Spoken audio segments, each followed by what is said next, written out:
have a collective haul of sorts here, just kind of a mishmash of things I picked up at a couple Sephora trips and some online orders and stuff like that. So I'm just gonna roll right into some of the recent things that I have purchased. I'll start off with this Marc Jacobs lip color stick, and it's called a Kiss Pop lip color stick. And I only picked up one thing from his new releases, although there is a new No. 7 palette that released on his like Marc Jacobs beauty website called the Dreamer, which I just ordered. It's not on Sephora, which I don't know why, but I did order that palette, and it's a neutral palette, and I don't see no glitter shades, just an FYI. Not trying to tempt you or anything. Anyway, this is the one thing that I picked up from his like recent like Sephora releases, I guess. And it's got some super cute packaging. It looks like a little lipstick bullet with the color on the tip, which is really handy for storage because the color's on there. And I picked up the color Pow with an exclamation mark. And it's kind of a, it reminds me of MAC Cream Cup and a little bit of MAC Snob, the color does. And I wore this one time, and I'm not really impressed with the formula. They're supposed to be long wearing, so, you know, it's probably on the drier side because of that, but it is on the drier side. But what I didn't like is it kind of gathered on the inside of my lips, like unflattering looking anyway, and I didn't really care for it. And then too, putting it on the lips it was kind of I had to push kind of hard. I do need to give it another shot, but it's kind of drying, and I'm just not sure about it right now. I'm gonna wear it one more time, and if I still feel the same way about it, I'm gonna probably send it back, which I don't do that a lot with products. I'm trying to be better about it, but this is pretty expensive for what it is, and I think MAC Cream Cup and MAC Snob are better. And then I picked up one of his newer Love Marc matte lip gels, and this is like in the matte packaging with the white on the bottom, and this is the shade Pout. Yeah, Love Marc matte lip gel in 142 Pout, and it is just a nude. Granted, I don't think, like, when I swatch it, it doesn't come off real matte like a super matte color, but for the most part it is, see, it's kind of got a little bit of a sheen. I'd call it like a satin, and it is a you know, a nude shade. But I've worn it one time, and I didn't particularly fall in love with it, but I didn't dislike it either, so definitely got to play around with it a bit more. And then a couple things from the Josie Maran line I've kind of been intrigued with, but I never like bit the bullet and bought these things that I was looking at until I saw, I think it was Lisa D1's video from 2 weeks ago. She had mentioned the Josie Maran coconut watercolor, and then I decided to go ahead and try them. I almost bought these so many times over the past couple months, and I just never did. So I picked up 2 of them, and I got Poppy Paradise, and these don't swatch really like nothing. They look really vibrant in the little pot here, but the swatches aren't super amazing. They seem like they'd be a little bit more sheer, but when I take that Goss No. 1 brush and stipple it on my cheeks, there's color there.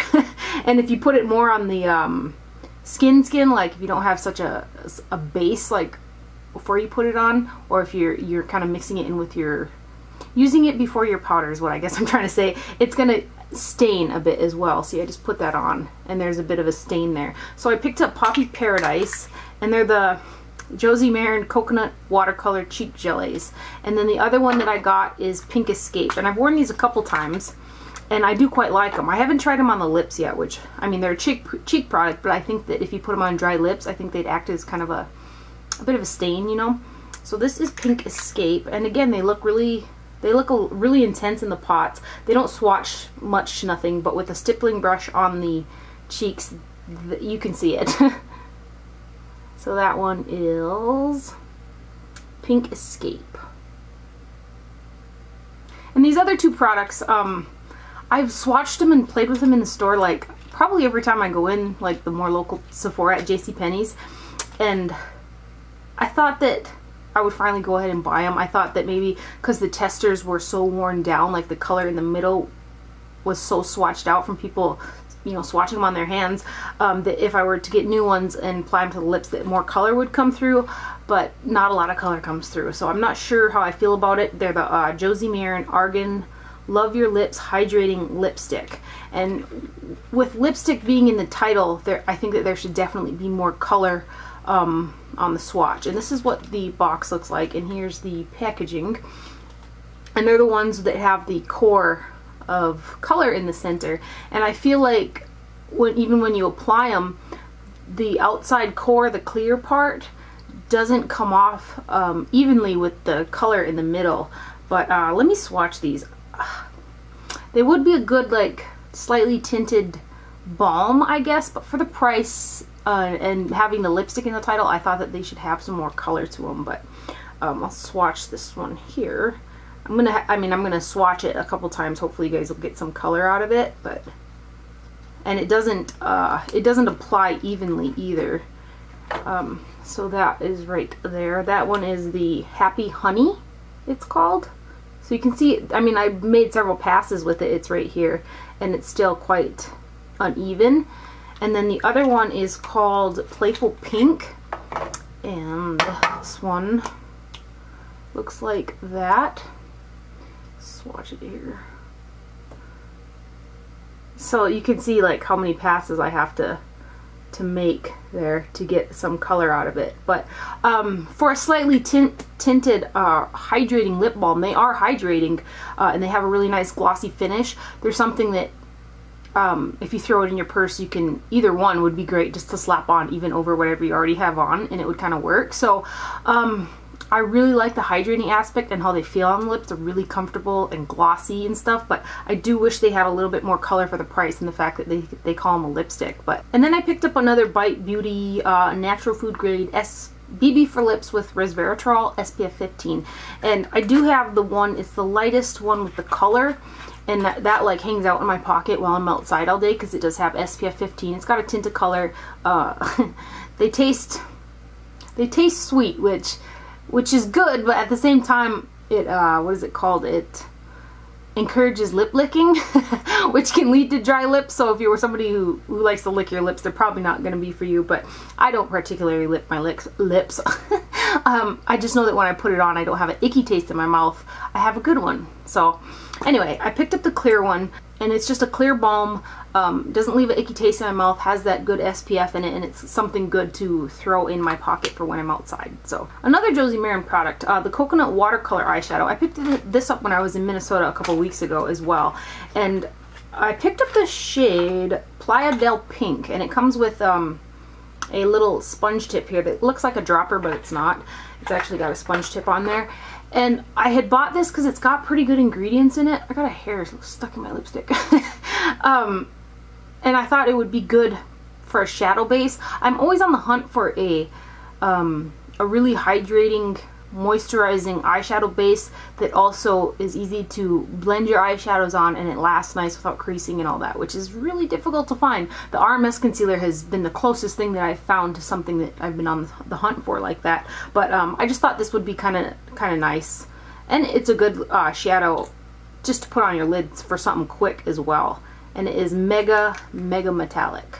So this is what it looks like. Here, I should show you guys the little spongy guy. See, it's just a little sponge tip right here, and then there's the swatch. It's actually, like, when it's not in direct light like it is right now, it is a bit darker than that, but it's mega, see, like right there, it's mega metallic.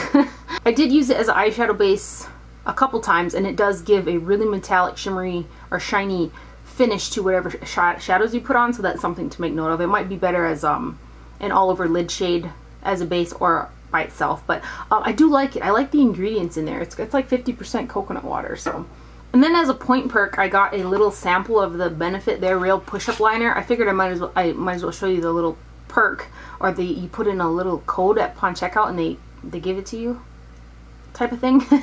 Anyway, I did try it. Granted, I do thicker eyeliner on my eyes, but I do start out with a thin line, you know, and build on my shape. And this is just, I'm sorry, this is just a fail of a product altogether. Like, for as big as they have the hype and the launch for this thing, it's not good. The fluidity isn't there. Like, if they would have made the little applicator shaped how it is, but more of a spongy texture to absorb product, and I made the actual liner more liquidy, I think it would have been a lot better. But yeah, it's got great staying power, but the difficulty that it entails to use it is just totally not worth it. You can, if you get just the right amount of product out, it'll skip if you have eyeshadow on your lid, which is a bummer. And if you get too much product out, it balls up. It's just a pain in the behind for putting on your eyeliner. Granted, the little applicator is great. It's the formula, I think, that is lacking. So I also picked up the new Dior mascara. It's the Dior Addict It Lash Mascara, and I just got the shade black. I'm really tempted to get some of their colors because I do like to wear colored mascara, but I just went with the black initially. And this is a nice mascara. I don't have to use, like, I usually like to use the CoverGirl volume, or what is it, the Lash Blast, the green one? Clump Crusher. I like to use that like as a real thin coat first before I use a lot of mascaras, because it separates out the lashes and puts a real fine coat and kind of acts like a really nice primer for mascara. But this works best by itself. 2 coats of this and it really does a nice job. It is a little bit more difficult to get off as opposed to a regular mascara, but it's not as hard to get off as like a waterproof mascara or anything. But this is what the wand looks like. It's kind of, it's one of those spiky wands there, but I really, really like the mascara. It's nice. 2 coats, it builds nicely, it gives length, it gives volume. It's a good one. Then when I placed my order with Too Faced for the Too Faced palettes, I went ahead and got one of their Le Creme lip balms, tinted moisture drenched lip treatment, and it's one of their newer lip products from Too Faced. And the color that I got is Pink Slip, and it's a pretty color. It's really balmy, but I mean, the color in the actual tube here looks nice, but on the lips there's nothing there. I'll show you guys here. There's like I'm doing some mega passes right now, and there's nothing there. So I do need to put it to the test as far as a lip balm goes. It does feel, you know, moisturizing and stuff like that, but it really has no color at all to it. That's like a lot of passes there. So I'm not too impressed with the this one. And then for Makeup Forever, I picked up the sculpting kit. It was just intriguing. I liked that both of the products were the same size in there, and I wanted to try it out. So I got the shade in number 1 here, and it is called the Sculpting Kit Face Contour Kit in number 1. And these are what the shades look like. To be honest, I only used it one time, but I'm not really impressed with it. I think that they're buttery soft to the touch, but if your skin isn't really hydrated, or if you have, you know, dry skin, it didn't adhere really well on my face. These are the swatches right here.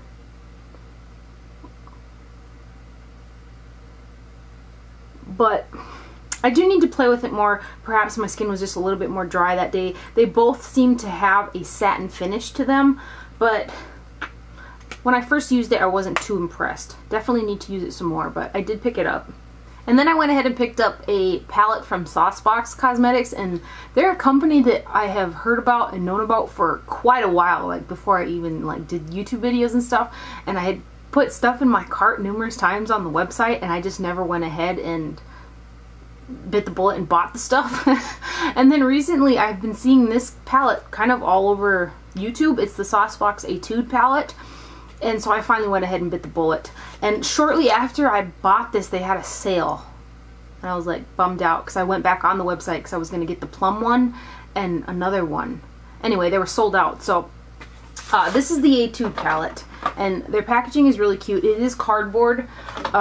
And it has a magnetic closure in there. The insert that holds the eyeshadows is, it's cardboard as well, I guess. I thought it was plastic there for a minute, but it does have a mirror in there. But these are the shades right here, and they're all matte, and each shadow is 0.16 ounces, which is like 4 times the amount of a normal or standard eyeshadows, I guess. Is usually around 0.04 or 0.05 ounces, so you get a ton of product, and they're all mattes. I think that they're really nice shades. I'll swatch them for you guys here, some of them. They do have pretty good pigmentation, but they're not They're not one of those shadows that, like some of the Makeup Forever shadows that have such intense pigmentation that they can get out of control to blend. These on the eyes, they remind me of a tiny bit of the, what's that palette called? The It Cosmetics Naturally Pretty palette. These are nicer, I think a bit nicer than the It Cosmetics one. I didn't feel like they blended away or anything like that, but they're not as intense. They're easier to work with. There's the words I'm looking for. They're easier to work with than some of those shades that are so intensely pigmented, like something from Makeup Forever. They have a little bit more of a filler to them, but they still pack decent pigmentation. So I did wear it only one time. I used 4 of the shadows and I quite liked the look that came out of it. So definitely have to play with it more to give, you know, a great opinion. But and then too, it's got little notches so that the eyeshadows come out, so if you want to pop it into a different palette or just take a couple with you. So I really thought that was nice. And again, well, 50 bucks for 8 shades for kind of an indie brand may seem a little expensive, but like I said, again, you're getting a load of product in there. So I did pick that up and I do quite like it. I think that the packaging is cute. Then I picked up another Burberry blush, and this is in the shade Coral Pink number 9. I was just browsing on the Nordstrom's website and thought, I had a whole bunch of their singles, their single eyeshadows in my cart, and I took them out. I still want them, but I opted to get this blush instead, and it looks like this. Really reminds me of the Dior New Red blush that I just got. So that is what it looks like. Let me grab the Dior New Red and swatch them next to each other. I just pulled out the Dior New Red, and they do kind of look similar in the pan, but swatched out, I guess the number 9 Coral Pink here is a bit deeper than Dior New Red. A few more things and then I better cut this haul off because this is probably going to be a long video. So I picked up the Nars Duo in Lost Coast, which I had eyeballed and kind of wanted for a while. It looks like that. And I do not think that this this particular eyeshadow is quite as nice as the, what is it, the other Nars Duos that came out. It is still nice. I haven't worn it just yet, but it's not quite as overly pigmented and buttery as the other ones. I'm trying to think of that doggone shade, or that duo that came out. Kawaii, yeah, Kawaii was amazing. And then I picked up Nars's single in Malacca. I went back and forth with this, and then Bloomin' Beauty, she had did a blog post on it and also mentioned it in one of her videos, and it kind of pushed me over the edge because I thought initially this is going to be just like MAC's Club, or Too Faced has some that they put in their palettes a lot like it, but this has more of a blue, more of the blue green comes out than the brown in it. So she did a whole post and stuff like that. I'll link her YouTube channel down below, but that is what it looks like. And at first glance you definitely think Club, but you see it's got more green blue to it than Club does, and blended out it's not as reddy brown as those other ones. So that is Nars Malacca. And then I also picked up the Bobbi Brown Brightening Blush in pink number 2. It looked like a really good pale pink shade that I quite like oftentimes. And I just got this the other day and I wore it for the first time today. Oh, it is super pale. And I have got some super pale blushes that are similar to this that pack great color to them. This on the cheeks really didn't, it didn't really, for a color like this it needs more pigmentation, I guess. I put it on and then I felt like it needed more. I thought maybe if I had a stickier base, because I did put it over a powder, that it would adhere a little bit better. So I used a Becca Shimmering Skin Perfector, which granted had some color, and I kind of put it on there, and then I put this over the top. And so that's what's on my cheeks, is kind of a mixture of the Becca Beach Soufflés. Yeah, and this right here. It's pretty to look at and stuff, but I don't think it's worth the money, to be honest with you guys. I'm going to just swatch it all together. The texture is dry. It's kind of, you can see here, it's kind of, oh, don't mind that. It's kind of powdery and it's kind of dry. And for a color of this shade, it needs to have, even though the color is light, you can still put that pigment in there with that same lightness. But this is just like, it's like nothing. it's definitely lacking. Granted, if you put it directly over like your liquid foundation that has that tackiness, you're gonna get more out of it. It's gonna stick better, but I'm just really not wowed by it, to be honest. I think the texture isn't really super, it's really dry feeling, so that's my thoughts on that.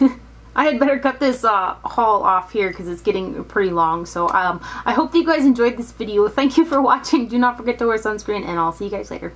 Bye.